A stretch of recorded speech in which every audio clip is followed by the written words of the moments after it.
Hello வணக்கம் 123cinenews.com சார்பாக எல்லோருக்கும் இனிய தமிழ் புத்தாண்டு நல்வாழ்த்துக்கள். என்னங்க புத்தாண்டெல்லாம் நல்லா நீங்கள் கொண்டாடிட்டு இருக்கீங்களா?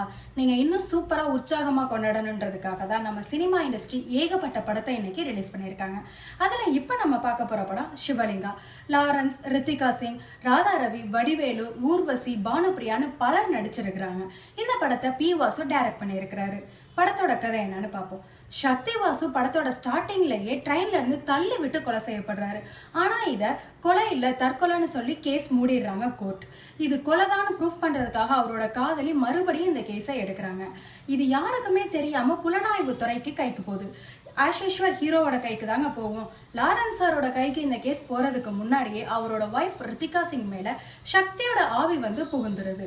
சக்தி ஆவி லாரன்ஸ் சார் கிட்ட ஒரு டிமாண்ட் பண்ணுது. அது என்னன்னா, நீ என்னை கொன்னது யாருன்னு கண்டுபிடிச்சாதான் உன் ஒய்ஃபை உனக்கு விட்டு தருவேன், உன் ஒய்ஃப் உடலை விட்டு போவேன்னு சொல்லுது. இதுக்கப்புறம் லாரன்ஸ் சார் என்ன செய்யறாரு, என்ன அதிரடியான முடிவுகளை எடுக்கிறாருன்றது படத்தோட மீதி கதை. லாரன்ஸ் 1500வது தடவையா பேயை பார்த்து பயப்படுறாரு.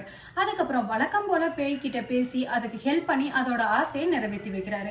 முனி சீரீஸ்ல பார்த்தா அதே லாரன்ஸ் தான், ஆனா இதுல ஓவர் ஆக்டிங் இல்லாம யதார்த்தமா நடிச்சிருக்கிறாரு. சக்திக்கு இவர் நடிச்ச படங்களிலேயே இதுதான் பெஸ்ட்னு சொல்ற அளவுக்கு அவரோட நடிப்பும் இருக்கு.